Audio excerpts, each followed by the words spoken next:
Oh, who's your next witness? Melissa Baldwin, for serology. All right, so we'll go on the record. Court is calling 2018 CR 9130, State of Texas versus Kadir Ghana. Can I have parties announced for the record for the state? Brittany Mitchell and Ruben Herrera for the state. Defense. Anthony Zamora and Fernando Cortez for Kadir Gunner. All right, thank you. And are both parties ready to proceed? We are going. Yes, Your Honor. All right, state if you would like to, the deputies getting the jurors, but if you'd like to already have your witness sitting.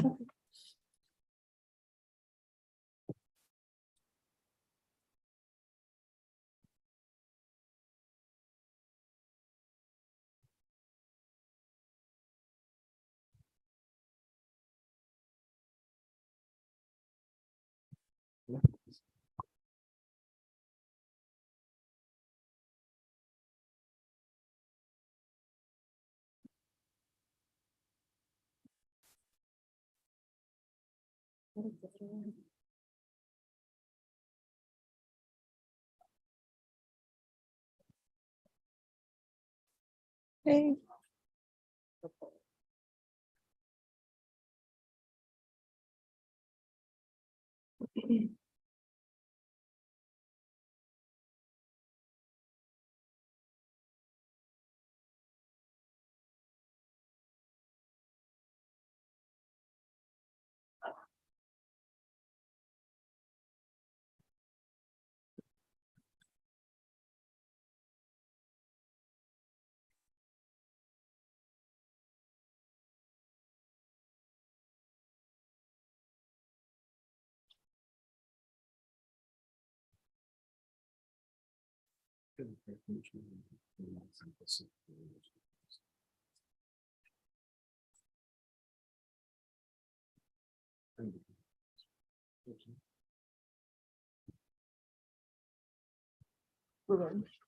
All rise for the jury.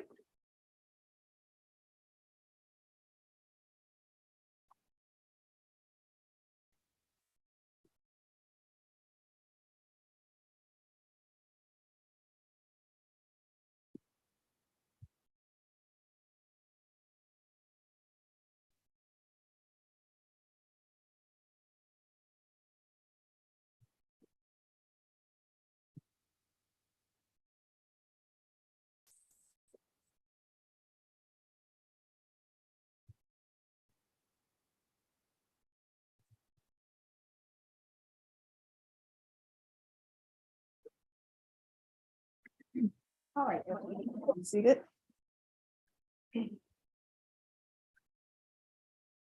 All right, state, call your next witness. The state calls Melissa Baldwin. All right, could you raise your right hand for me, please? Do you solemnly swear or affirm the testimony you give will be the truth and nothing but the truth, so help you God? Yes.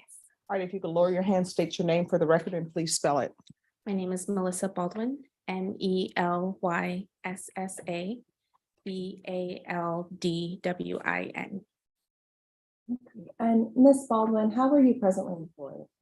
I work as a forensic scientist with the Bexar County Criminal Investigation Laboratory. And what are your duties as a forensic scientist? I screen items of evidence for the possible presence of biological fluids, which include blood, saliva, and semen. And then I test any positive items for DNA analysis. And how long have you been with the Bexar County Crime Lab? For a little over 5 years. Can you tell the jury a little bit about your educational and training background? I received my bachelor's degree in biology from the University of Houston in 2014, and my master's degree in forensic chemistry from Southeast Missouri State University in 2017. And have you always done DNA analysis at the Bexar County Lab?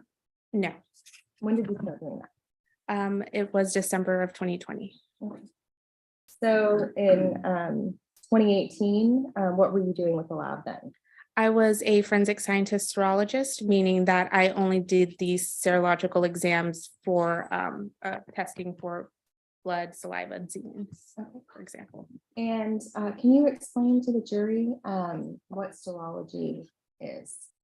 We use presumptive tests that give us an indication if any biological fluid is present on any pieces of evidence. And if those are positive, we can move forward for DNA analysis. Is everything that is submitted to the lab for possible DNA, does it generally go through serology first? At the time, yes. And why was that? Right now, we've switched to kind of our business model to direct to DNA, but at the time of this testing, we were wanting to test any items presumptively so that we know if there is something there, or there might be something there, that only those positive items are moving forward for DNA analysis, and any negative items do not move forward. Okay. In April of 2018, did you do any serology testing in regards to SAPD case number 18041282 involving a suspect with the name Kadir Gunner? Yes, I did. What testing did you do? I tested the evidence for serology testing. I tested for saliva, for semen, as well as for nucleated epithelial cells and spermatozoa. And when you receive a request to do testing, how do you receive those materials? Usually they're in a sexual assault evidence collection kit, and those are submitted to our evidence receiving section, and then I would go and pick up those items of evidence to test. Okay, and how do you know which test kit goes with each respective case that's submitted? Each item that's submitted to the lab has a unique number we call the CIL number, or the Criminal Investigation Laboratory number. And that is a unique number that corresponds to the police department's case number. And every item of evidence that's submitted under their case number gets that same CIL number for us. When you have a test kit, is it identified other than the CIL number? Will it have the police department number on it, or other ways to identify it? Yes, it'll have the police department's labels, as well as any labels from the hospital. Okay, so the test kit with Mr. Kadir Gunner included the label that had 18041282. If I could refer to my notes, I would be able to. Sorry. May I approach? Yes. I'm handing you what's the label, states exhibit number 25. What is that document? It is my forensic serology report. Does that have the information about the identifiers for this case on it? Yes, it does. Would that help you refresh your recollection? Yes. What was the SAPD identifier that the box would have been marked with? It would have been marked with 18041282.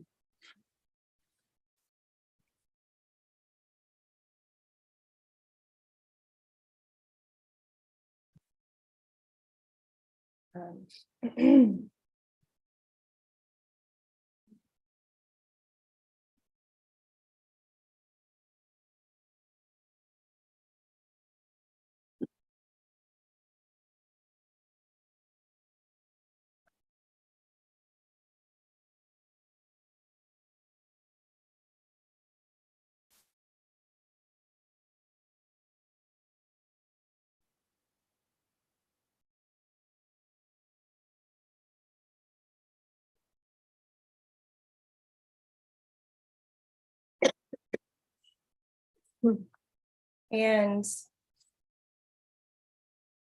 what materials were submitted under that SAPD number for testing? The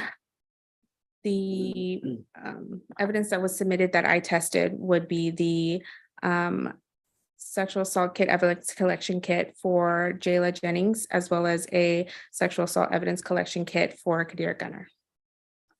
And were those both individually marked with the same SAPD number? Yes. So what's the steps in performing a serology examination? In the case for this evidence, I would first open up one of the kits at a time. In this case, I would start with the one that's said to come from Jayla Jennings. Observe the evidence based on case scenario. I would then decide which items of evidence to test and then move forward with testing. And which items did you test in this case? I tested the vaginal swabs and smear, the underwear, the labial swabs, the right breast and left breast swabs, the perioral swabs, the right hand swabs and left hand swabs, and as well as retaining the saliva standard. Okay. And what is the saliva standard used for? That's used as a reference standard for DNA analysis in order to, if there's any DNA on these items, the DNA analyst will know that the DNA said to belong to Jayla Jennings, they're able to know that that's her standard and not anyone else's DNA. And so if it her belongs to saliva her. standard was kept with all of her items from her stain exam as well. Yes. What would you have done next? Then I would start the serological exams. So for the vaginal swabs, I tested those for semen, the possible presence of semen, and then move forward from there. With the vaginal smear, I looked at it under the microscope to see if I observed any spermatozoa or sperm for the vaginal smear. If you could repeat The that entire thing. last sentence that you said for the court reporter. Okay, the vaginal smear, I would view it under the microscope to see if I could observe any spermatozoa or sperm. So as part of serology, there's a chemical test as well as a visual. Yes. And tell me a little bit about the chemical test that you did. The chemical test is a presumptive test. We call it the acid phosphatase test. And it's a presumptive test in that it's two chemicals that when mixed together with the presence of semen from a sample or the possible presence of semen, it'll have a color change. So it's a chemical color change that will indicate if something semen's potentially there. And if it is, then I would move forward with a visual examination to see if I could identify sperm. Okay, and when you use that test on the items in the same kit, did you find any presumptive positives for semen? Yes, I did. On what items? On the underwear and the labial swabs. And when you, so finding positive with semen, did you then look at them under the microscope? Yes, I did. And were you able to identify any sperm? Yes, I was. On which items? On these same items, the underwear and labial swabs.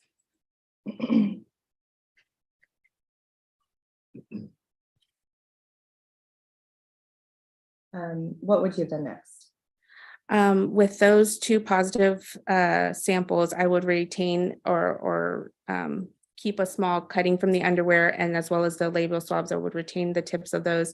And those two samples would then move forward for DNA analysis, as well as the saliva standard.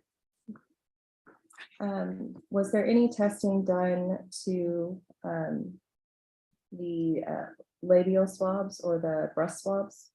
Yes. Can you tell me about that? I tested those for the possible presence of saliva. And what kind of test do you use for that?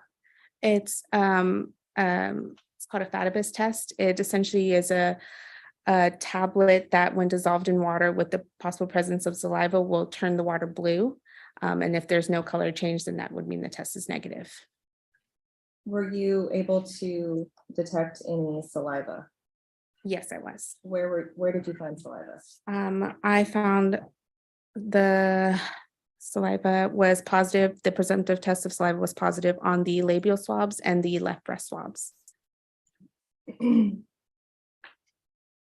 So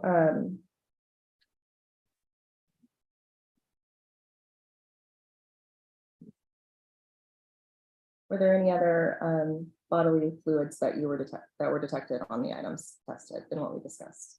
No. Now moving on to the kit for Kadir Gunner. What did you do with that kit? For that kit, essentially, I'm looking for any foreign biological material on these items. And in the case of this kit, I would be looking for nucleated cellular material, which means that they're basically cells that come from mucous membranes. So if you think of like the mouth or the vagina, those mucous membranes have different cells than what's on your skin. And I'm able to visualize that under the microscope. So for this kit, I tested for the possible presence, or I looked under the microscope to see if I could identify those nucleated cells. And in this case, I did on the penile swabs and underpants.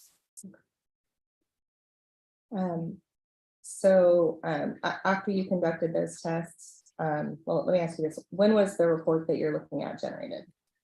This was released on April 25th of 2018. And does this reflect the test results that you just testified to? Yes, And is that your signature on the bottom? yes, it Second is. page. Mhm. Is your name, has there been a name change since this report was generated? Yes, there is. What was your former name? It was Melissa Aviles. Your Honor, I would offer State's Exhibit 25. She's got the label. That's okay, as long as it's. It's this on there. You can hold on to that. Thank you.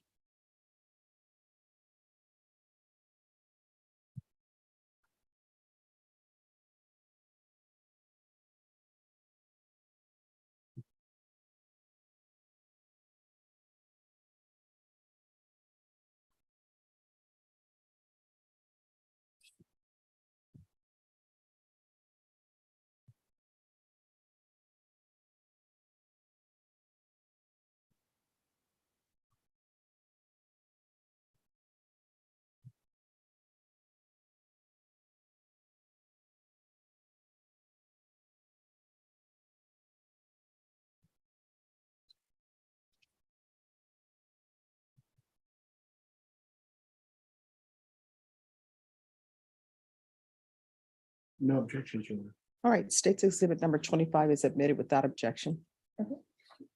And Ms. Baldwin, I'm not sure if we said it, what was the CIL case number that was assigned for this case? It is 1801829. So once you have the items where you did detect bodily fluids, what would be the next step? So those items would be retained, and then the next step would be DNA analysis would be performed on them. And again, at this point in 2018, you were not doing DNA testing. No, I was not. If this were to happen today, would you have retained and done all the testing yourself? Yes. I'll pass the witness. Thanks. Ms. Baldwin, part of, you can explain to the jury why it's so important to make sure that the sample you get can be traced backwards to its origin. Is it an issue of reliability? Why must you be certain? In this case, and when the evidence comes to us, we don't know who it was collected from. All we can do is refer back to the labels on essentially the kits. So whatever the name is associated with that is who we say it came from, but we at the lab don't know for certain. It's just we have to just follow what's labeled. And essentially, as a scientist, when you're doing the DNA analysis, it requires a very high degree of certainty for reliability, does it not? Yes. And that's why you must be certain as to the what's called chain of custody. Where did it come from? Right. Our chain at the lab does start when it was submitted. So that is as far back as the chain of the kits that we know of. And if you are not able to have that information, no matter the result as a scientist, those results then would be unreliable, would they not? Object to speculation. All right, that'll be overruled if you can answer. Again, as I previously stated, we won't know for sure who it was collected from. That would have to come from someone else who collected it. But as far as our lab, we only go based on the information we're given at the time. So please listen to my question because it's different from your response. I'm asking if you are unable to determine with certainty where that sample came from and you test it anyway, is that result from the test reliable to you? You can't ascertain where it came from. Can you pinpoint it to anybody? For my testing, I'm only testing for the serology. And so whatever is positive or negative, the test will remain the same, whether it came from person A or person B. For this case, the underwear tested positive for the possible presence of semen, that will always test positive, whether it came from someone else than who was labeled. So let's say you do have that positive for semen, and regardless of where it came from, if you're going to identify who it came from, would you not then have to be able to accurately trace it back to the individual that you think it came from? Object to relevance. All right, that'll be overruled if you can answer. Okay, as with the items we're given, we're also given saliva standards who, they're labeled as coming from an individual. And so unless we collect the saliva standard ourselves, that's who we are saying that individual is, because that's what it's labeled as. So there's no way for me to tell if it was from someone else or not. So you don't have that information, you don't have those numbers. Right. So I wouldn't be able to definitively say that that came from an individual. Well, in fact, you wouldn't be able to make that connection whatsoever, would you? If you don't have those numbers. You can't trace it to where it came from. Right. I couldn't. I can't say for certain who the evidence came from. In fact, those results would be completely unreliable if you did try to identify somebody without that chain of custody, wouldn't it? Object to asked and answered. No, that'll be sustained. Now, the equipment, for instance, that is used for this analysis, also when you, all you did was, what kind of test did you run? I did the serology test, which doesn't use any equipment per se. It's more so reagents or chemicals that are used. And those reagents or chemicals that are used, are they required to have a certain degree of certainty that they are what they purport to be?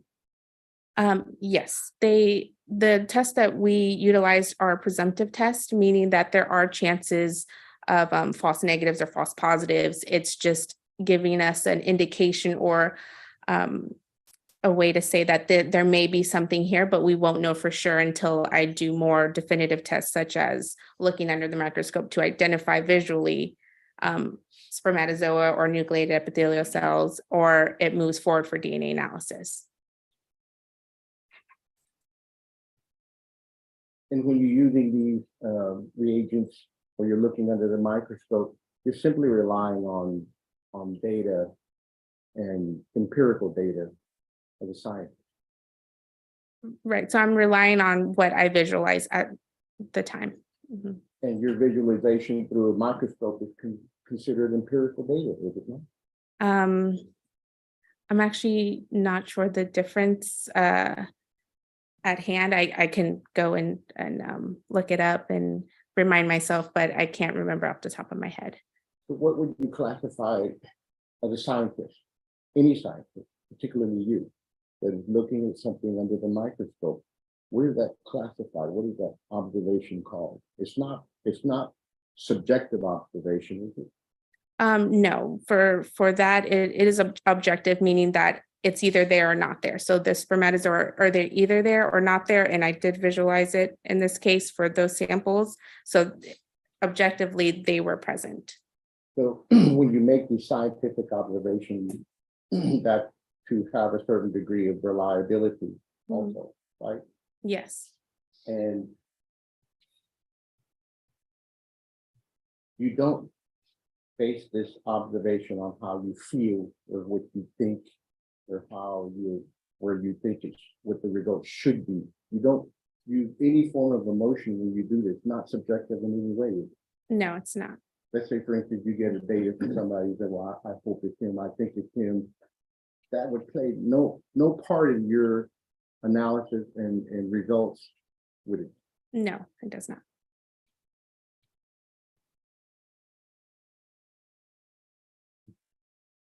What type of material did you indicate you found in the penal swab? Those would be the nucleated epithelial cells and spermatozoa. Belonging to who? I don't know who they belong to. It was just the visualization of them. And these cells were also found where else? Nucleated cells? It was the penile swabs as well as the underpants. As well as what? The underpants.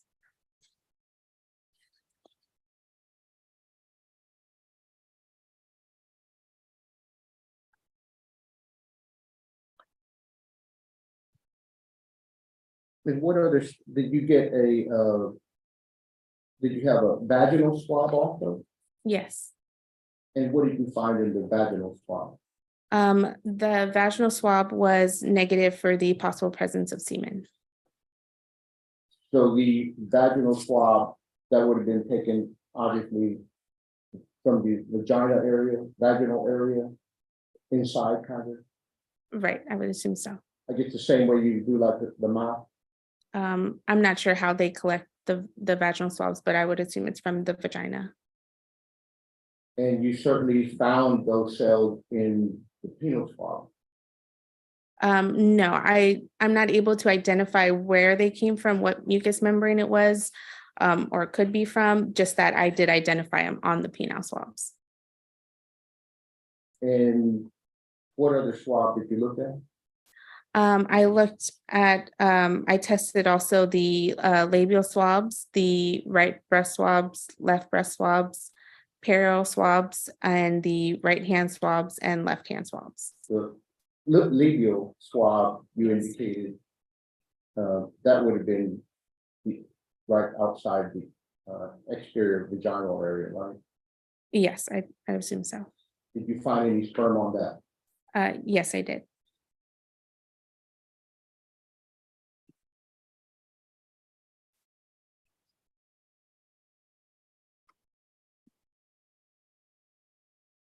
Deputy Mayor, would you tell her to be quiet in the back? Thank you.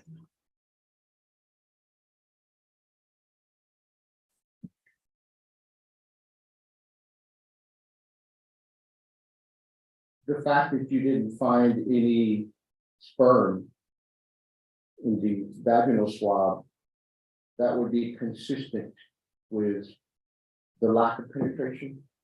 I'm not able to determine that, just that they were negative for for spermatozoa. Just as a scientist, if there is, Mhm. if there is penetration and there's sperm in this penetration, you would expect to find, certainly it would be consistent to find sperm cells in the vaginal swab, wouldn't it? Your Honor, I'm gonna object to compound. Expect and consistent are two different words. All right, that'll be sustained. Would you expect to find sperm in the vaginal swab if there was penetration?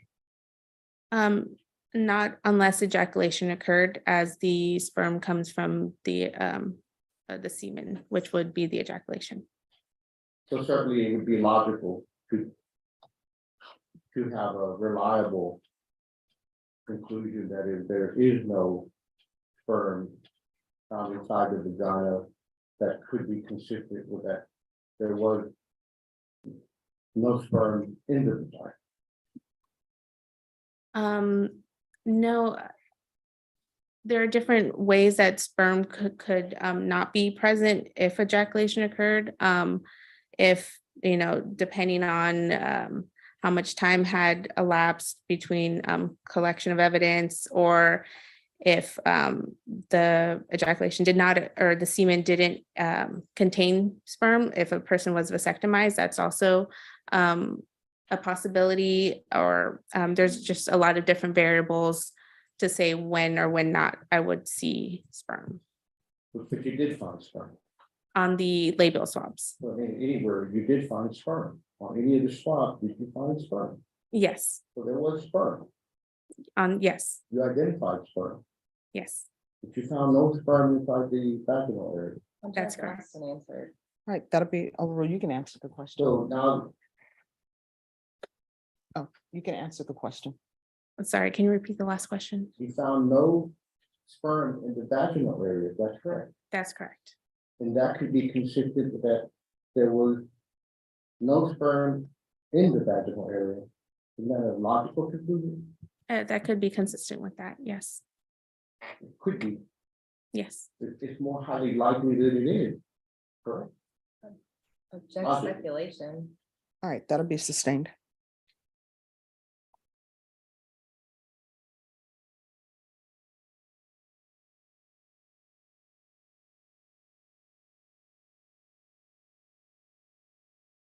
When you, when there is, are you familiar with the DNA results when a person is excluded as a the contributor of a certain DNA? Do you know the level of certainty is sometimes is the level of certainty usually more than 99% when there is a match? It depends on the item of evidence or the genetic profile that's generated. I mean, it's I would have to have an example. It's all different for any type of evidence. Well, usually I've seen results that say, well, this person is likely to be the individual that one out of several hundred millions of people are excluded. Usually one in something million, is it not? It honestly depends on like the evidence itself. Every item of evidence, every statistical value is different.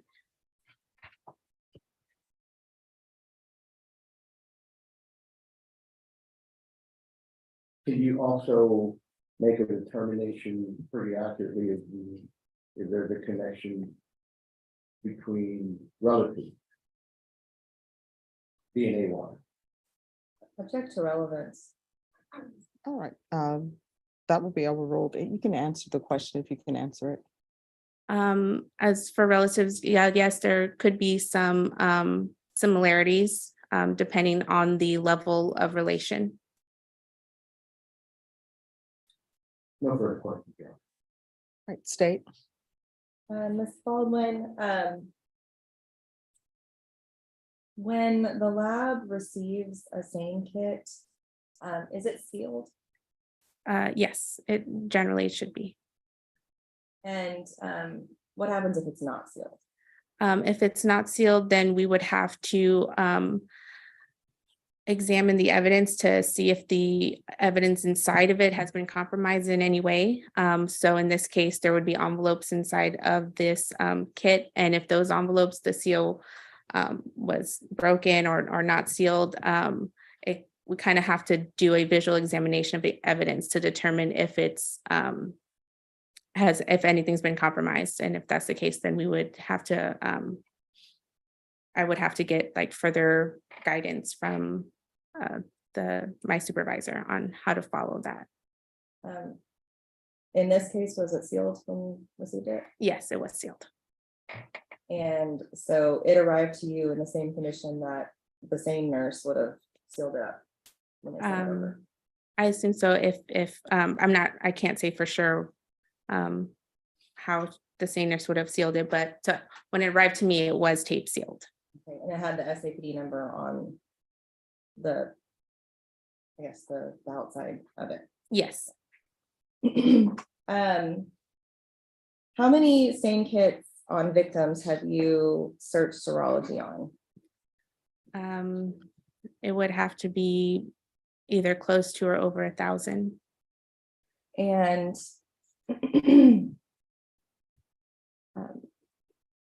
have you had kits where there's no serological findings? Yes. How common is that? It all depends. It's very dependent on the evidence collected and the circumstances. But maybe I don't know, if I had to give a number, it would maybe be more than half that I would say would be negative for serology. Could a victim having used the restroom impact what's found inside of her vagina? Jackie, you have a call for speculation. Right, that'll be overruled. It could, gravity does play a large role also in how long sperm or semen would be present. And so if, you know, if someone's moving around or if they use the restroom, it all could depend and possibly could contribute to why there would be nothing there. Thank you. No further questions. All right, defense.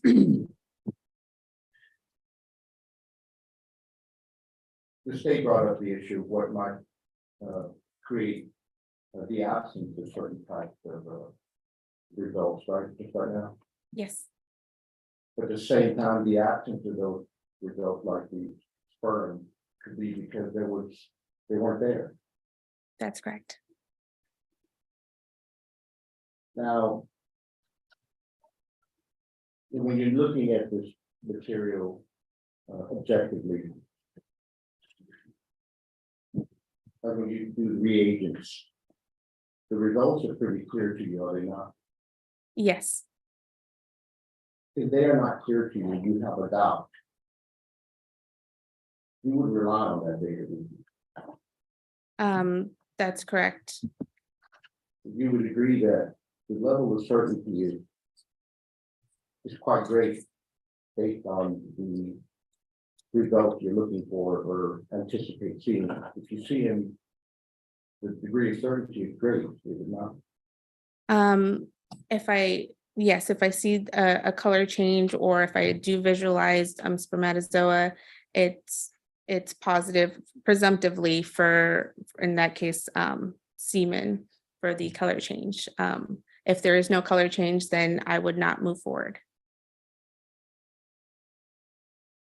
So the level of certainty that's required for you to make that analysis, would you agree, is certainly far beyond any kind of reasonable doubt.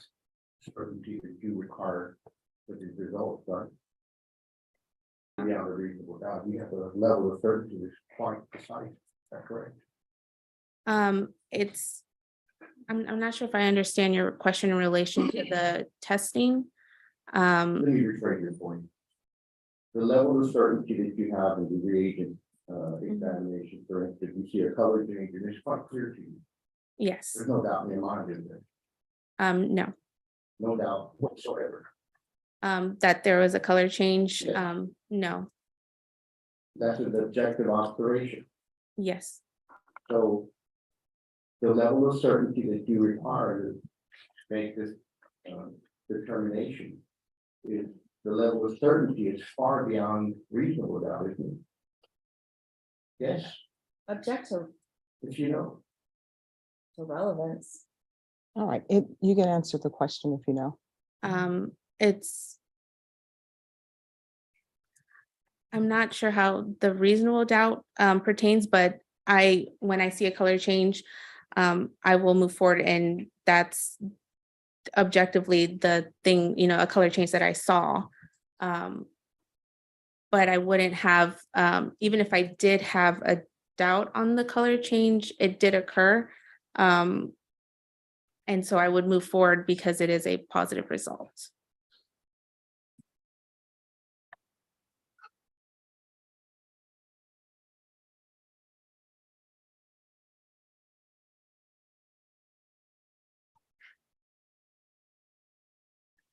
You said right now that you're not sure about reasonable doubt, that what you just said? I'm not sure how, Is that what you just? All right, with regards to that question, the relevance objection will be sustained. Do you know what reasonable doubt means? Objection, same objection. That'll be sustained. No further questions. All right, any further questions? Just briefly, when you package up the remaining items to be tested for DNA, how do you maintain chain of custody when you pass it on?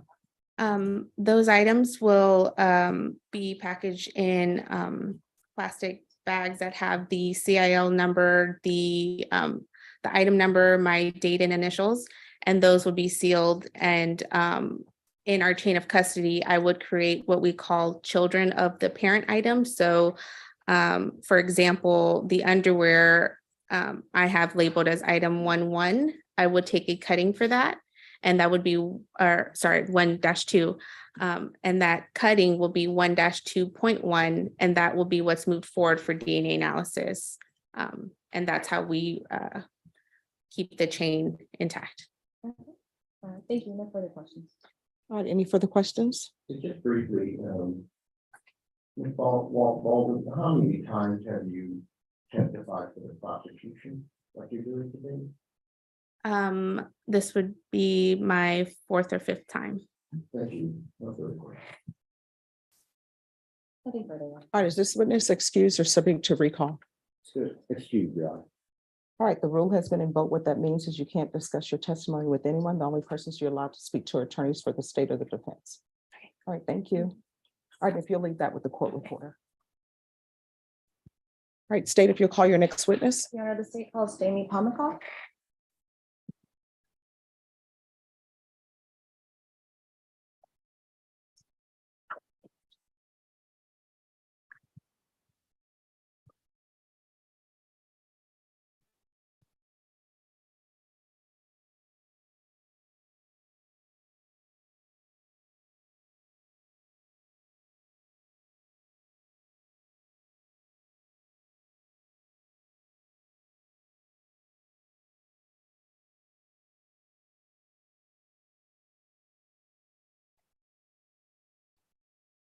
All right, if you can raise your right hand for me.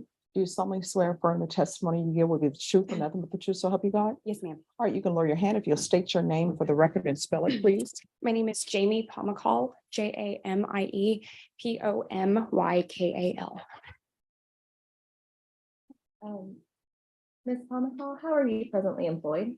I work at the Bexar County Criminal Investigation Laboratory here in San Antonio as a forensic DNA analyst. And how long have you been employed there? About 15.5 years. And what was your education and training background to become an analyst?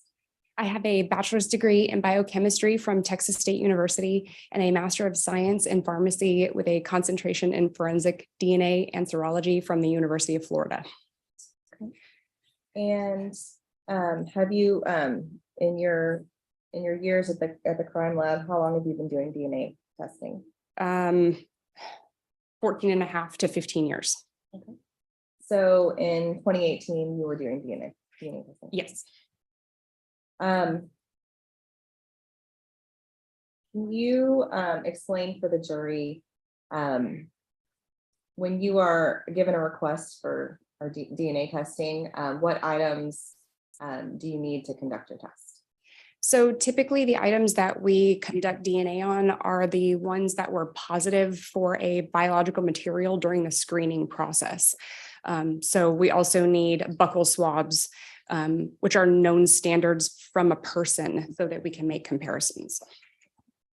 And did you conduct DNA testing in regards to CIL case number 18-01829? Yes, I did. And did you generate reports? Yes. Your Honor, may I approach? Yes. Can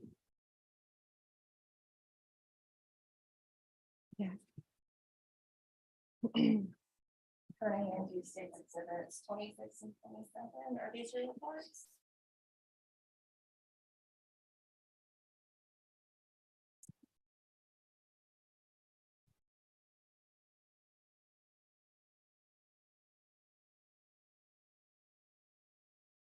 Yes, they are. And what information were you given before you conducted any DNA exams in this case? Let's start with the first one, because there were two. Yes. So in 2018, what information did you have before you conducted a DNA exam? So I usually receive a basic case scenario and what was found on the evidence during screening, but that's pretty much it. So who would have notified you that DNA testing needed to be conducted? So once the screening is performed, we actually fill out a DNA request form that goes in a file cabinet. And those are pulled on a first come, first served basis. So when I was ready to start a new DNA batch, I would go pull the form out of the file cabinet and proceed. Okay. And what was the request in relation to the first DNA exam that you conducted with the CIL case number? Like the items specifically? Yes. Okay, so the request was for DNA to be conducted on cutting from underwear. Do you want me to give the item numbers also? Sure. Okay, that was our item number 1-2.1. Labial swab tips, item 1-3-1.1. Left breast swab tips, item 1-3-3.1. Saliva standard from Jayla Jennings, item 1-4.1. Penile swab tips, item 2-1.1. Swabbing from underpants, item 2-2.1. And a saliva standard from Kadir Gunner, item 2-4.1. Okay. And these were items that all had positive serological results, correct? Besides the known standards, yes. And when doing a DNA analysis, does the DNA differentiate the type of bodily fluid?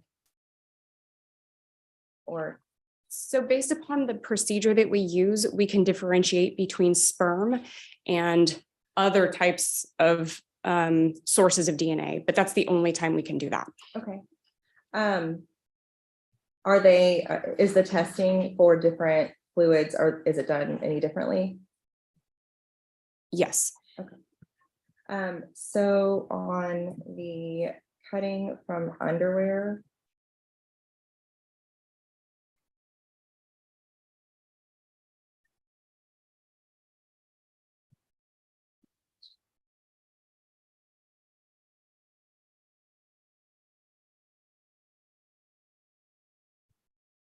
On the cutting from underwear and the labial swabs, would the testing of those two items been a different test than the others? I would need to look at my case notes. Is that okay? That's okay. So,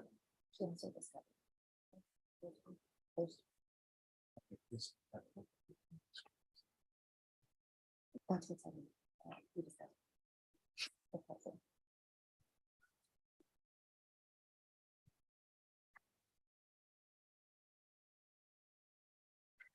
Okay. Yes, you can. Okay.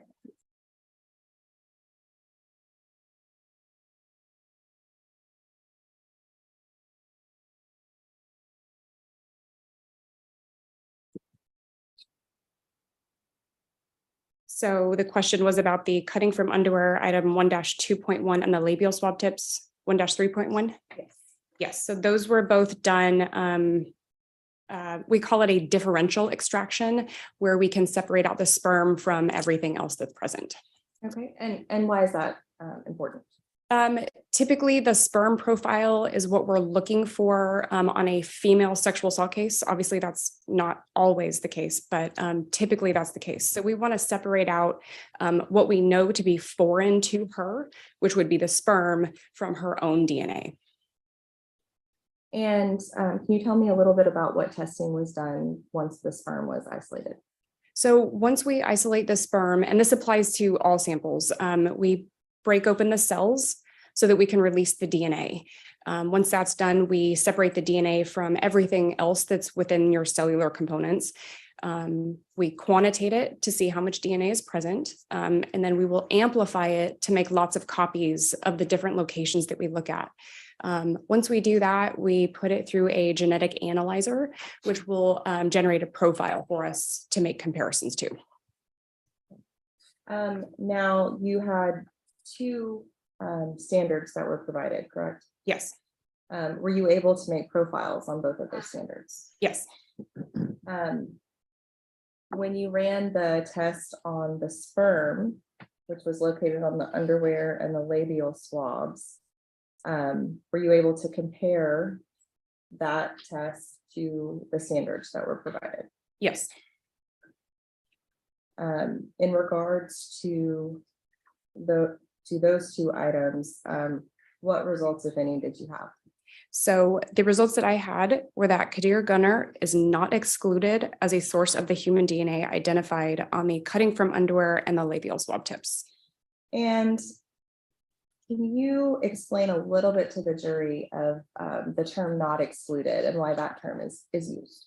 So within the forensic DNA community, we use the terms not excluded and excluded. So if we can exclude someone from a profile, then that means that they weren't a match. So a non-exclusion would mean that the two profiles that we have are a match. And is there a ratio that you were able to come up with as far as the statistical analysis of those two items together? So yes, we apply a statistic to the unknown profile. And I believe that's what you're referring to. Yes. Okay. So the statistic that I applied to these two profiles is called a random match probability, which basically means that if I had a random group of people, I would expect to see this profile one time. And I will give you the most conservative one. So if I had a population of 1,638 octillion people, I would expect to see that profile one time. Okay.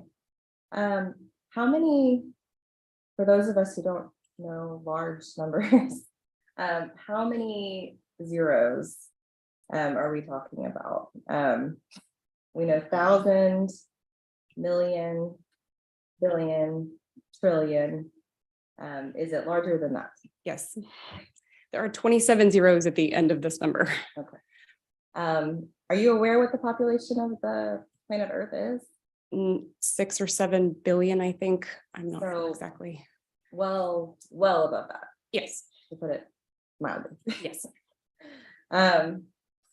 So, okay, so the sperm that was found on the underwear and the labial swabs, not excluded to Kadir Gunner.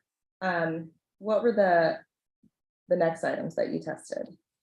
The next two were the penile swab tips and the swabbing from underpants. And what, if anything, did you find on there? Jayla Jennings is not excluded as a source of the DNA on those items. And similar question, what ratio or probability can you tell the jury as to the likelihood that it came from Jayla? So if I had a population of 1,611 octillion people, I would expect to see that profile one time. And how many zeros are we talking about in that number? 27. So same range as the Kadir Gunner exclusion Yes. of Non-exclusions. non-exclusion. Yes. And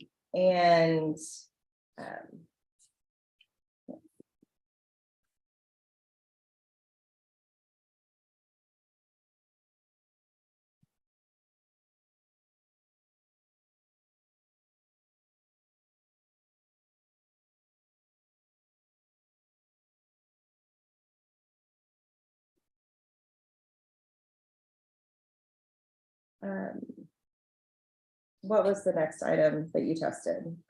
The next item that I tested were the left breast swab tips, item 1-3-3.1. And the item number that starts with a 1, those indicate that they came from Jayla's body. They came from the sexual assault kit from her. Yes. Yeah. Okay. And what if anything, did you find with the breast swab tip? Swabs?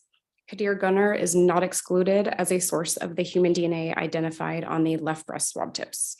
And by which probability is he not excluded?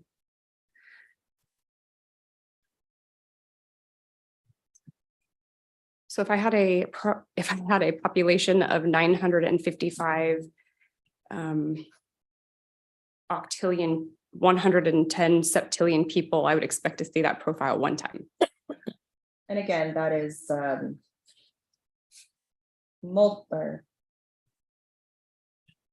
many times the population of the planet Earth.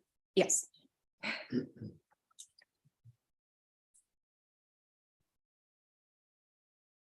Was there any other testing that you did in reference to the request for the same kit?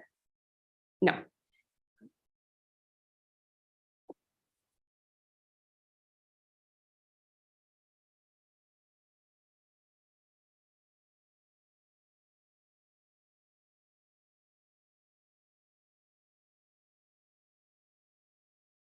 Okay. Now, was there a separate test set of testings that were completed in relation to this CIL case and the same Kadir Gunner and Jayla Jennings standards? Yes. And what was that request? It was serology or screening on a handful of items, and then subsequent DNA. And what items were submitted for that testing? We received a carpet section, a white washcloth, a beige washcloth, a blue bath towel, a white washcloth, and a green apron.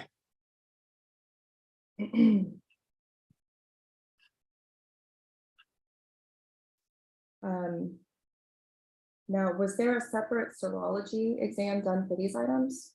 No, it was a combined serology DNA report. Okay, so you did serology and DNA for these items. Yes. What bodily fluids did you detect? The beige washcloth was positive for the possible presence of semen, in addition to the blue bath towel. I identified cellular material on the blue bath towel. And the rest of my testing was negative, if you want me to go over those. Did you identify any sperm? Yes, I did, on the beige washcloth and the blue bath towel. Okay, so when you did subsequent DNA analysis, was it only on the items that had positive fluids? Yes.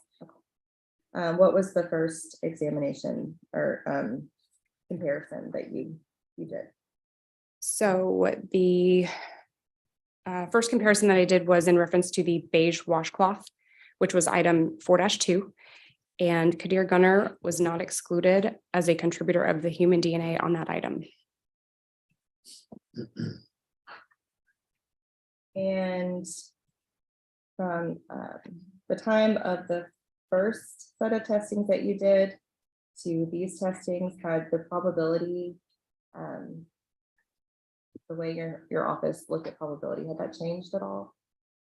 Not with regard to this item. Okay. So was there a probability for his exclusion on this case? Yes. And what was that? If I had a population of 101 sextillion, 960 quintillion people, I would expect to see the profile one time. And again, that it far exceeds the population on the planet Earth. Yes. Okay, what other comparisons were made? There was a comparison to the beige washcloth with respect to Jayla Jennings. And for that one, the genetic typing results are 15,295,000 times more likely if they originated from her and an unknown individual than if they originated from two unknown, unrelated individuals. So are you able to say what level of support that shows that Jayla was a contributor to that DNA? Yes, this gives very strong support for that. And what further, was there any further comparisons done? Yes. And what was that? Kadir Gunnar is not excluded as a contributor of the human DNA identified on the blue bath towel, which is item 4-3. And human DNA consistent with an additional unknown donor was also identified on that item. Jayla Jennings was excluded from that item. So if I'm understanding correctly, the blue bath towel, which you testified had sperm on it as well. Kadir Gunnar was not excluded. But there's additional DNA where Jayla was excluded. That's correct. And what was the exclusion probability on the blue bath towel for Mr. Gunnar? So it was a non-exclusion. Sorry, non-exclusion. It was, if I had a population of 1 nonillion, 508 octillion, 800 septillion people, I would expect to see that profile one time. So of the items where you detected sperm, the beige washcloth and the blue bath towel, Mr. Gunnar was not excluded from, correct? That's correct. And the beige bath towel, washcloth,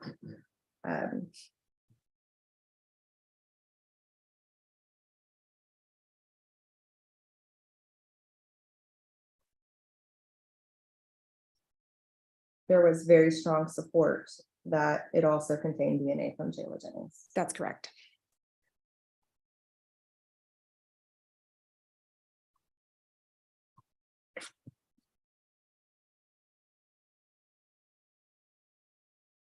Can you explain that term very strong support to the jury a little bit more? So we have, based upon the software that we use to develop our likelihood ratios, we've given a scale of support, which basically helps the jurors to decide how much weight to give the evidence. So in this case, anything greater than 1 million for the likelihood ratio offers very strong support that they're a contributor. And is that the highest level of support that y'all quantify? Yes. So it could have been, I mean, well, that would be speculating. Just speculation. I'll pass it, sorry. All right, defense. I hope I don't mispronounce your last name. Is it Miss Pomical? Yes. I'm Anthony Zamora. How are you? Good. How are you? I'm going to try to paraphrase what I believe you said on direct and make it as painless as possible in all of this. Basically, Kadir Gunnar's sperm was found on the beige and blue towel. Yes. His saliva was found on Jayla's breast. I can't attribute the source based on my DNA results, but based upon the serology, that might come from the results that Okay. Melissa had. Okay. And it was also Kadir's DNA on the labial swabs. Yes. Okay. You found sperm on Jayla's underwear that did not have a DNA match to Kadir or a DNA match to Jayla. Is that correct? Are you referring to item 1-2.1, the cutting from underwear? Yes. I have DNA which cannot be attributed to either of them, but I don't know if it was sperm or not. Okay, so there's DNA, human DNA, on Jayla's underwear, the inside of her underwear, that does not belong to Kadir or to Jayla. That's correct. After this case, you initially received it years later, you were given the blue towel and the beige towel, I guess, to run additional DNA tests on. Is that accurate? Yes, that's accurate. Did you actually have to explain to the district attorney's office, not this particular DA, because she just came on board, but a year ago, did you have to explain to him that you could not determine whether an event was consensual or non-consensual just because of additional DNA or DNA? Object to relevance. It's in her report, Your Honor, that's already. All right, if I could see the report, because the court doesn't have a Yeah. copy of the report.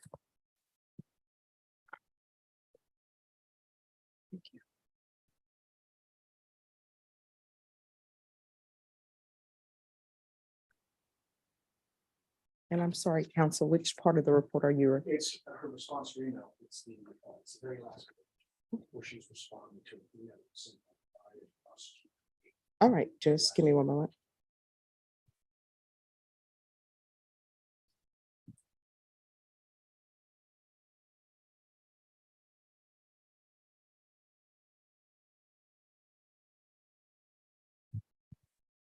All right, state's objection will be overruled. You You may can answer. answer the question if you're able to. Okay, I don't recall a specific email, but that is generally true in our field. We can't determine whether an event was consensual or not.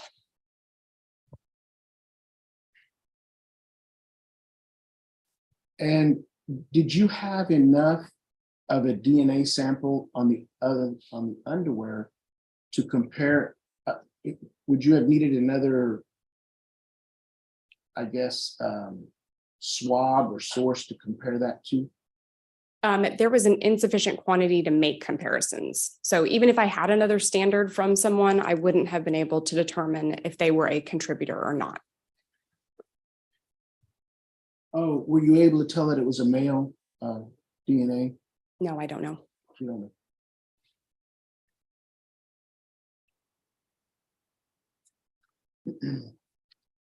And so just to recap again, because I know there's a lot, basically, 2 towels, the labia,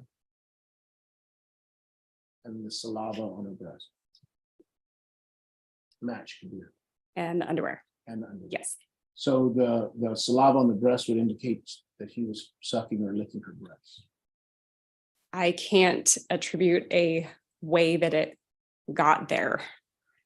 But I can only speak to the DNA profile that I found. Do you often have to explain, well, let me ask you this, how long have you been testifying for the state? I've been testifying for the lab for 15 and a half years. How long have you been called as an expert witness? For the state? For the state, I don't know. I've testified about 67 times. And I guess in April of last year, can you guess how many times you had to testify? Or let me ask you this, how many times have you had to testify in the last year? I would have to go back and look. I'm not sure. But I mean, at 14 years of doing this for the state, you had to explain to them that you could not determine whether something was consensual. Object to relevance. This is. All right, that'll be overruled. So because we don't testify for anybody in particular. We testify for the evidence. And so we have had a lot of attorneys that we have to explain our evidence to because it's complicated. So when you say explaining it to the prosecution, they're always different attorneys. So it's not like I've explained it that many times to the same attorney. But And I also, for the record, wanted to make clear that this was not the attorney last year. This is not this case. I wanna make that clear. okay, that's fine. I don't recall, but that's fine. On that additional DNA sample that you found on the underwear, did you state you could or could not determine if it was male? I cannot, no. So it could have been. It could be. No further questions, pass the witness. State. Jamie, what is touch DNA? Touch DNA is kind of what we generally refer to as DNA that's transferred via touch. It's usually in very, very low quantity. And it's oftentimes difficult to get a profile from depending on how aggressively someone is touching something. So if Jayla Jennings shared a household with multiple. Objection to speculation, Your Honor. She's an expert. All right, if I can hear the Yes, ma'am. question, then I'll make a ruling. Yes, ma'am.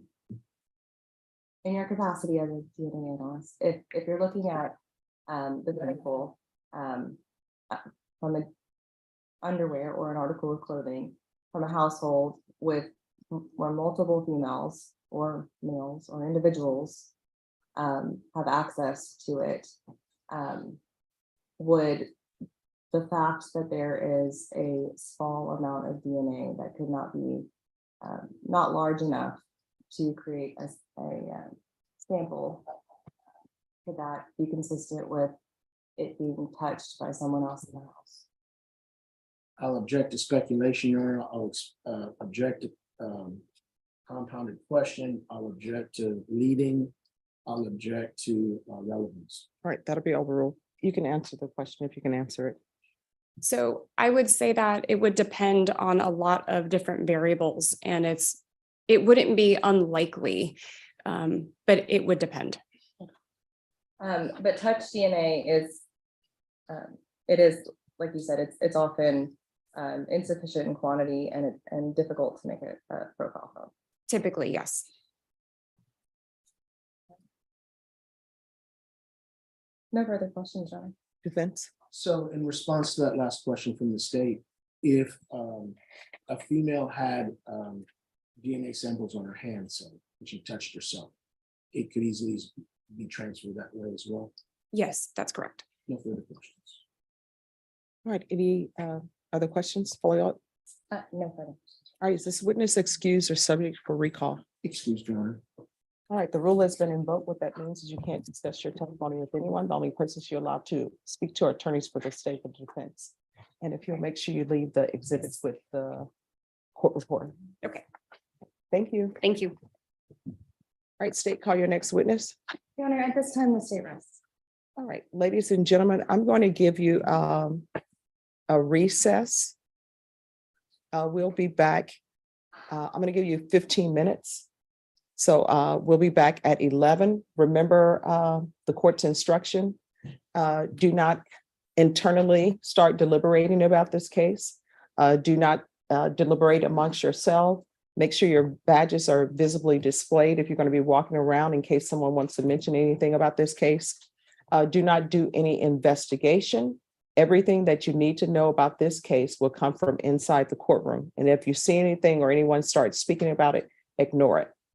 All right, everyone, please rise for the jurors.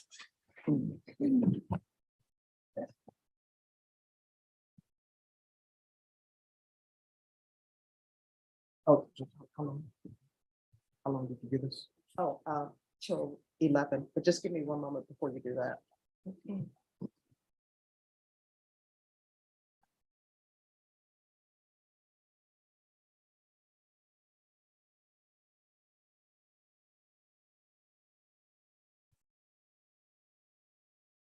And let me mute this.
Thank you.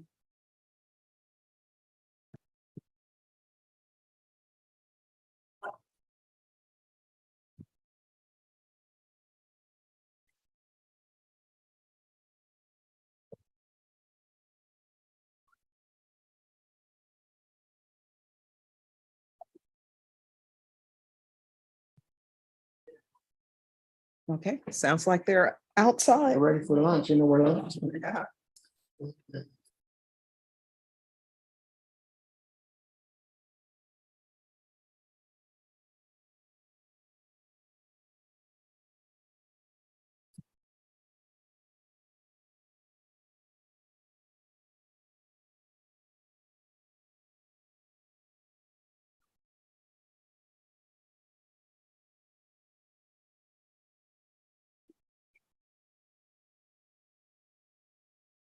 Yes. All right, for the jury.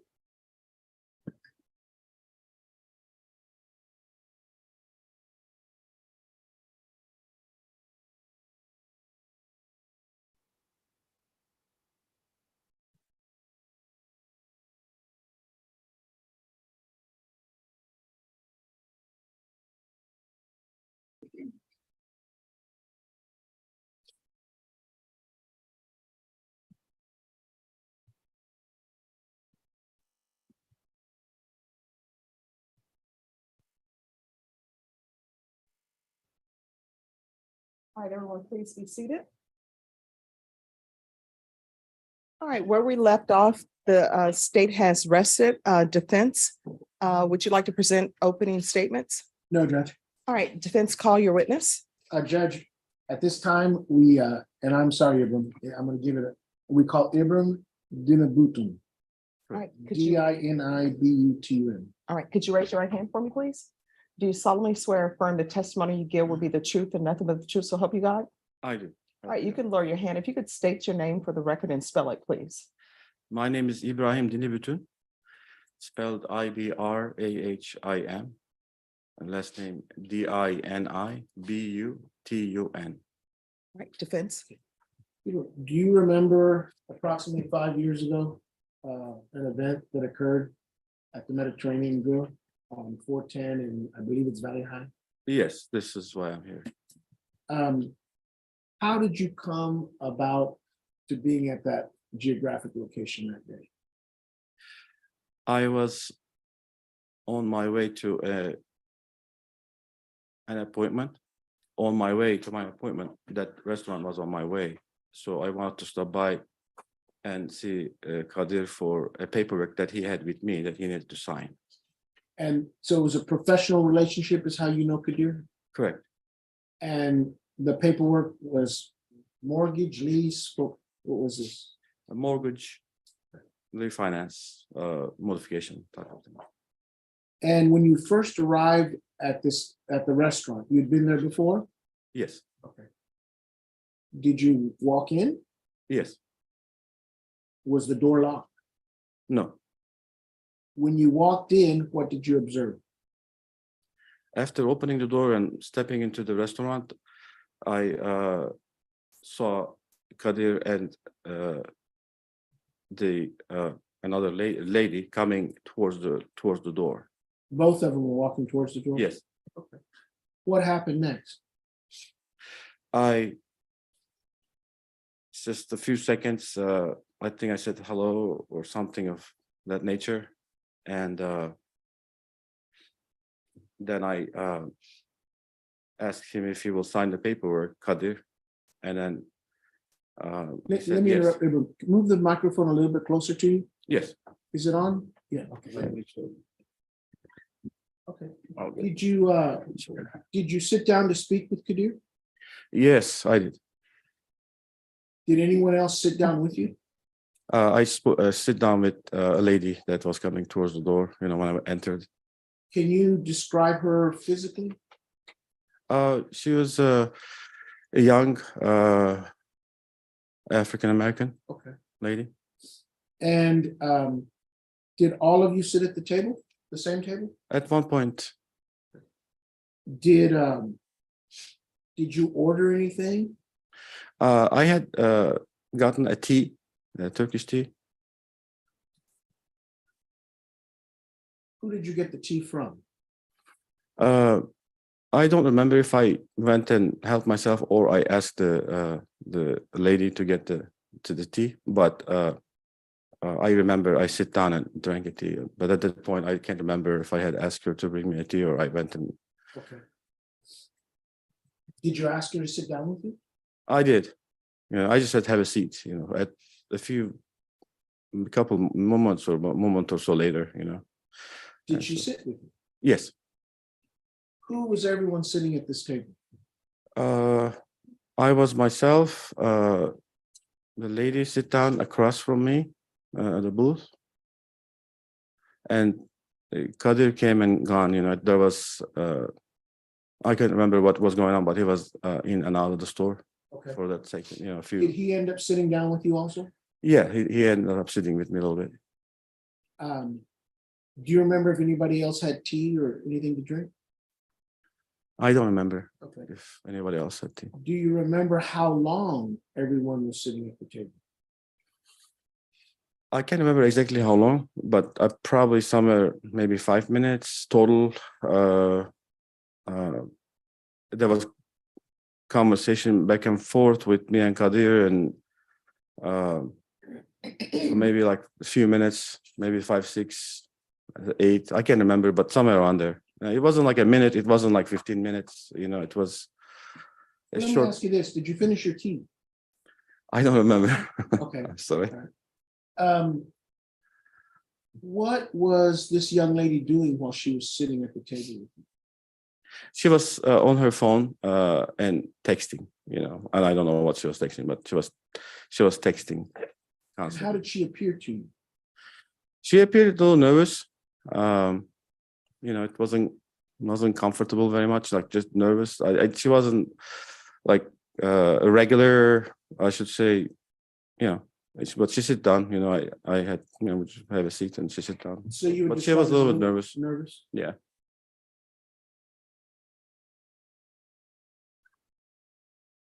When you were sitting down, was she directly across from you or next to you? Not across from me.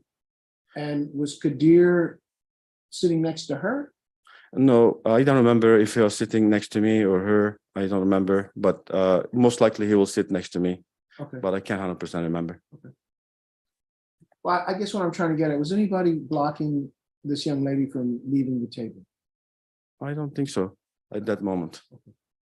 And did you and Kadir end up finishing what you had gone to accomplish, which was the signature? Yeah, I had asked him to sign this paper that he did sign it. At that point, my business was that was it, and I don't remember if I finished the tea after that or not. Did Kadir, you say, left the table? Well, just you and her name is Jayla, and Yes. Ms. Jennings was there? Jayla. Yeah, she was there texting, like I mentioned. But was there a Her time focus where was it on the just you phone. two? Say it again. Was there a time where it was just you two sitting at the table? Yeah, probably. Briefly? Yeah, Kadir, he went out probably for something. I can't remember what it was. There was perhaps something he needed to get from the car. Or I don't remember, but he went out and he came back. Out the front door? Yeah. Okay. At this time, when it was just you and Ms. Jennings, did she ever ask you for help or express any type of distress? No, she didn't ask me any help, and I couldn't. I mean, I saw she was nervous, but I didn't know. She didn't Stress. ask me anything. Like she didn't say anything, but she was constantly texting. Okay. And so I did ask her like, "How are you doing?" and stuff, but Small I don't know. Yeah, but I don't remember the conversation. Okay. Was there a time when you realized that she had left? Yeah. Well, I was told by Kadir that she had left. Okay. I was if I may, I will tell you why. I got a call from my appointment client I was actually on my way to, and Kadir's restaurant was on my way. So I said maybe I can get the signatures done. So at that point I got a call from my client, and I said, let me step out so I can talk to him out of the restaurant. Mhm. He mentioned that he was there early, and at the appointments Mhm. we had. And at that moment outside, something happened, like Kadir came out. I realized something going, like, hey, somebody called the police or something. I wasn't sure what was going on. So at that moment, I told my client I won't be, because I realized there was something going on. And I at that moment, I told my client, hey, I can't make it there. I'll call you when I can make it there. Because at that moment, I don't remember if the paper was signed or not. Maybe it was signed with me, but at that point, I told my client that I won't make it, even though they were early to the appointment we had. Let me And ask so you this. that's When you how tell I me something ended up. was He going told on, me, sorry about that.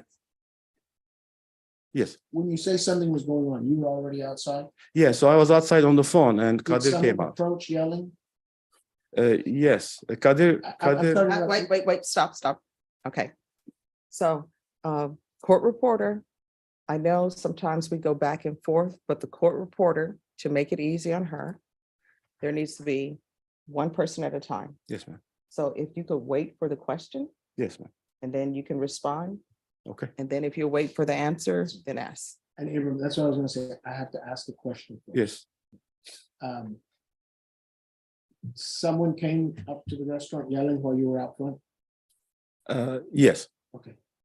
Police showed up while you were out front? So when I was there, yes. Okay. Outside. Did any police officers ask you any questions? After a while, I had seen Kadir get arrested there. After a while, I waited there, and maybe I don't remember how much time passed, but there was one or two police officers came. I was still at front of the restaurant. Mhm. There wasn't anybody there, and they asked me, "Where is the storage area here? Do you know where the storage?" And I said, "Yeah, it's in the back." That's the only question. I asked you? That's my conversation. Okay. The whole conversation I had with the police officer. Are you so obviously you were familiar with the storage area is. Yes, Okay. Is there a door on that storage area? I don't remember. There probably not, but I don't remember 100%. And is there an exit door in the back? Yes.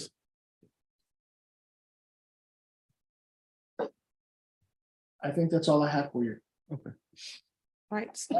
Yes. I'm sorry, can you spell your last name again? slowly? Yes, ma'am. DINIBUTUN.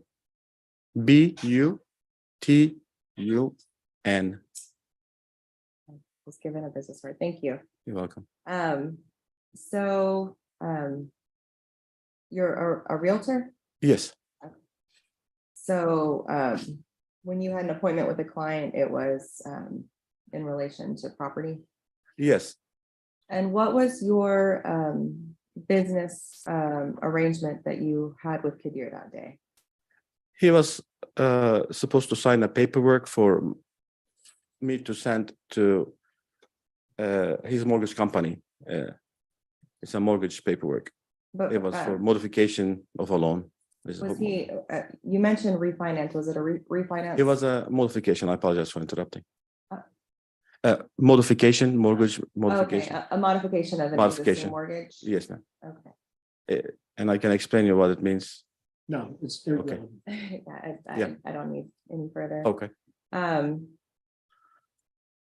When you were giving him the paperwork to sign, did he read it?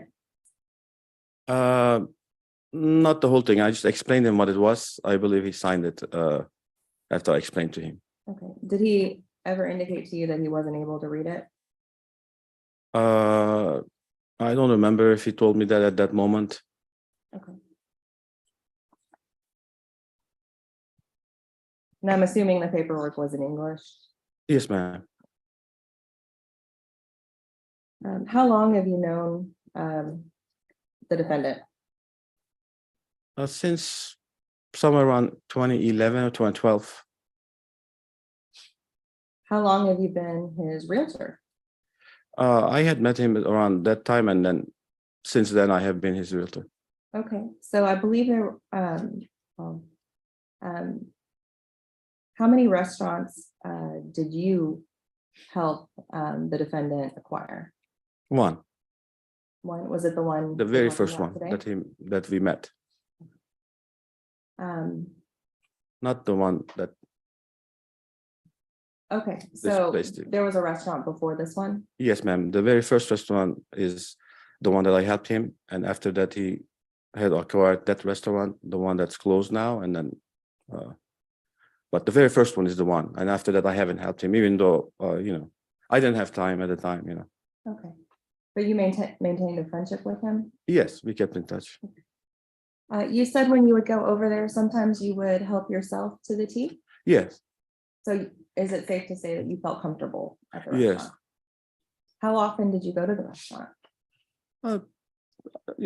I would say like a few times a month. Okay, Yeah, sometime. so you pretty regularly. Yeah. Well, on some months, maybe not a few times because I would be busy, but I would say regular. Just Okay. overall. Did you pay for the food when you went there? Yes. The day you were there, did you pay for the tea?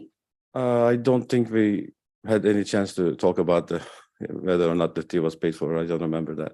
Okay, Yeah. so when you would serve yourself tea, would you pay for it, or was that just, it was there, so you? Most of the time, it's not. Most of the time, it's not only for me, but most of the people that would get tea, they wouldn't be charged unless you're sitting and eating. Okay.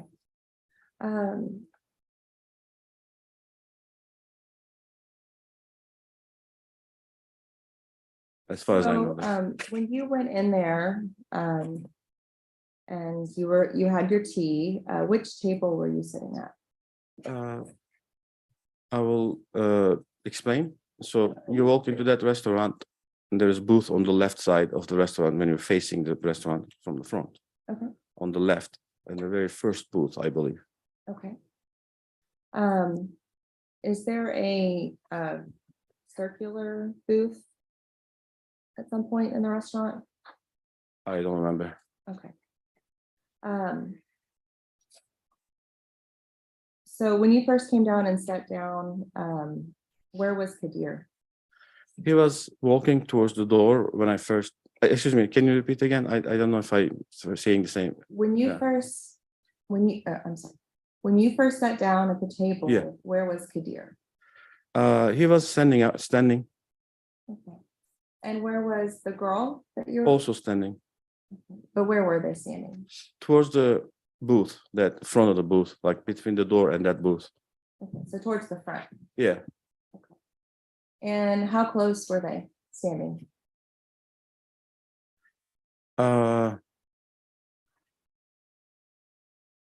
It wasn't. I don't remember how close. But it wasn't very close. If that's the case.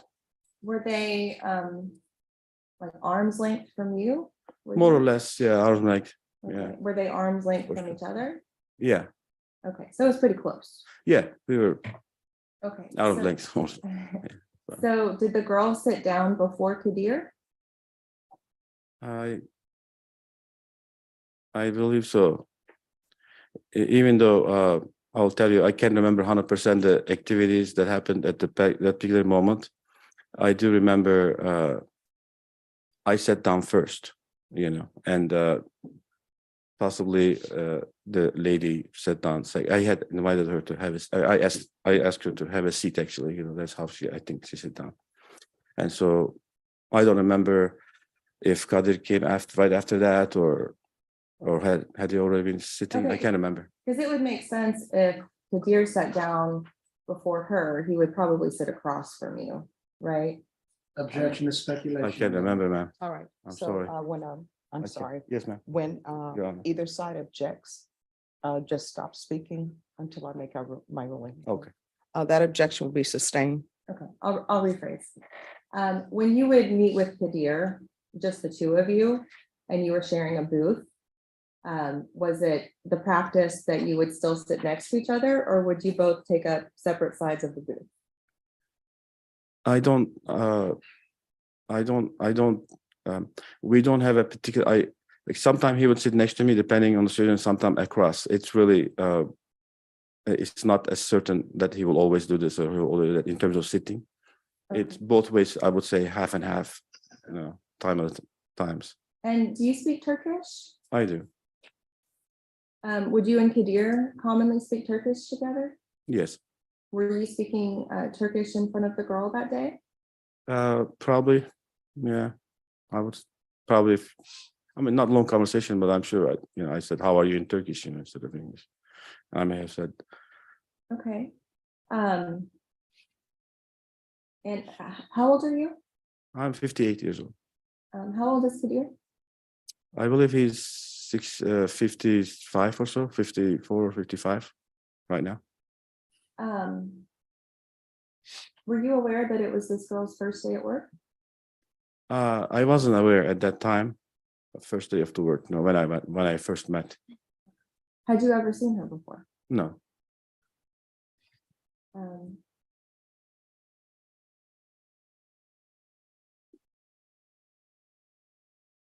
When you said she seemed nervous,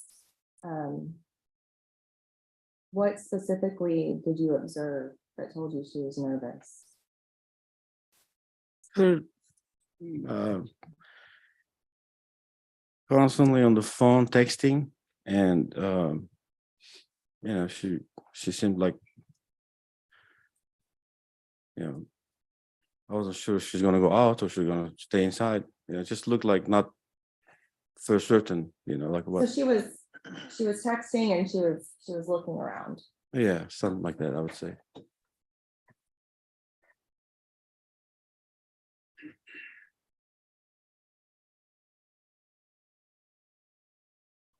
So you said that the client that had arrived early, you told the client that you weren't gonna make it that day, Yes, ma'am. right? And you stayed behind with Kadir, right? I sit Objection to across the from the, misclassification of his testimony. All right, that'll be overruled. I sit across next to Kadir. Is that what you meant? No, you went out to speak to the client who Oh, had yes, told- ma'am. that was early, right? Yes, And then it was after that you realized police were called, correct? when I was outside, yes, when I was on the phone. And so at that point, you stayed with Kadir. Yes, I stayed outside. And so you saw that Kadir was on his phone as well? I don't remember if he was on his phone. Okay. When did you leave? Probably like 2 hours or so later, after that the whole thing happened. I'm sorry, can you repeat that? Probably about 2 hours or so. It was after a while. About 2 hours later? Yeah, Um, just a guess, probably, but it's been a while that I waited there. Were you there when Kadir was arrested? Yes, Did you know why he was arrested at that time? no,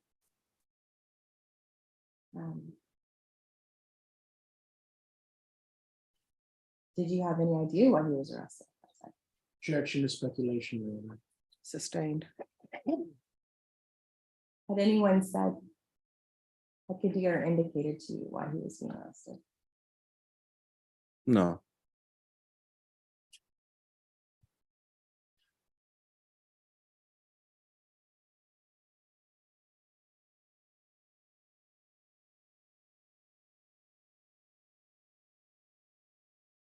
Are you aware that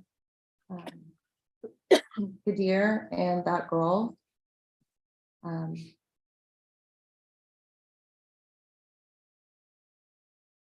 that there had just been a sexual act?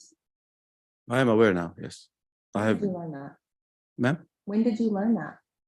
That day, well, the situation I was after he was arrested, then it became clear there was a sexual related something because of people. But how did you learn that? If you were there? It's the police officers who came there to ask for the storage area. I think I had asked him, what happened. They may have said something. We need to get some. I can't remember what it was, but the mom, I think it was. Maybe I'm wrong. While I was on the phone outside, or right before I hang up the phone or something, I heard they're coming, some people, commotion, we want him arrested or something like that. And so people came and they started talking. This was probably, something to do, that nature, we had we came up with the idea that was But after a while, we figured out, that's what it was. Okay. How old did the girl appear to you? Objection to relevance, Your Honor. Sustained.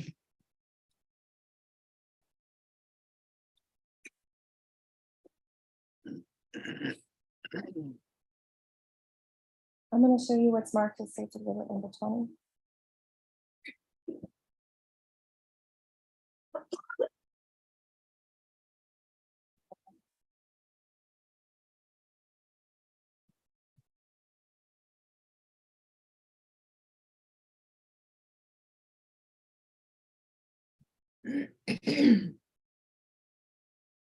I'll get my glasses very quick. Okay. Is this the girl you saw that day? She looks like her.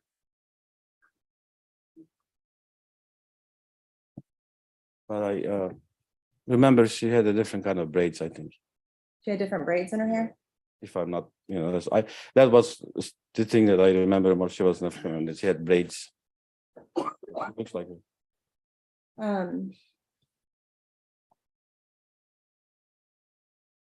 Did Kadir ever mention to you that he had planned to meet up with her later that day? No.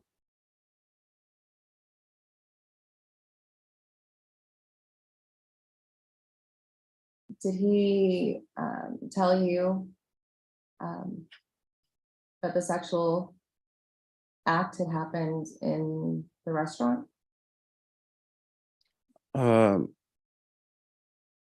don't remember if he told me or how but I became aware that it happened in the restaurant, and I can't remember 100% if he told me or somebody else told me or just became. But I was aware of it after like, I don't know, later on in the day.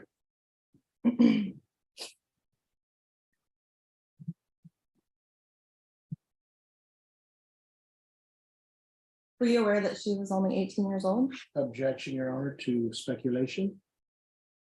Any other objection? Objection to relevance. All right, that'll be sustained.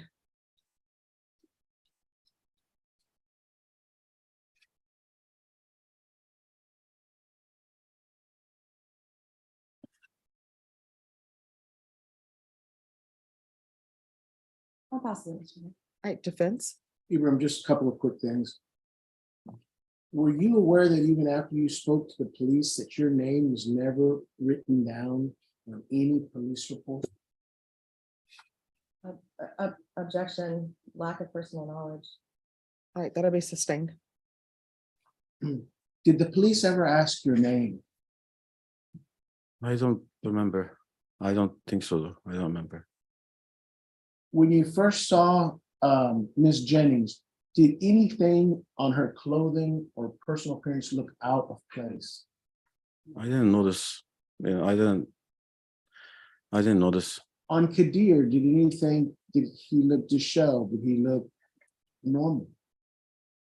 Yeah, he looked normal, but they were coming towards me, and then the lady was looking nervous, and then he was just walking, like he was walking. Let me I ask you couldn't this tell. also. In the years you've known Kadir, can he read and write English? He cannot read and write English enough, in my opinion. Okay. He has an understanding of it. He can understand the conversation. In your years of knowing him, how would you describe his verbal accent? Is it heavy? It will be a little bit heavy, and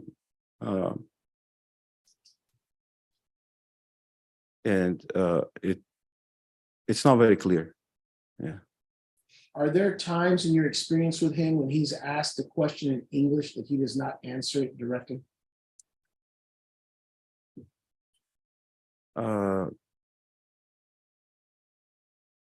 So did you repeat the question? I'll move on. Let me ask you this. On his real estate contracts, do you explain it to him in Turkish, even though it's written in English? I explained to him in both, but in the Turkish will be a little bit more time spent. They will understand it better. Yeah. No further questions, pass the witness. No further questions. All right, is this witness excused or subject to recall? Excuse, Your Honor. Excuse from this. All right, the rule has been invoked. What that means is you can't discuss your testimony with anyone. Only persons you're allowed to speak to are attorneys for the state of the defense. Thank Okay, you. Your Honor. Thank you. All right, ladies and gentlemen, what we're going to do right now is we're going to take our lunch break, and then we'll come back after lunch. And the deputy will let me know when everyone has completed their lunch. I'm anticipating 1:20 or 1:30, but we'll see where we are with regards to lunch, because I know lunch has been ordered and it takes a little bit of time to bring it. All right, remember what I've said. You're not allowed to deliberate in your mind with yourself or with any of your fellow jurors. Make sure your badges are visibly displayed in case someone decides to speak about this case.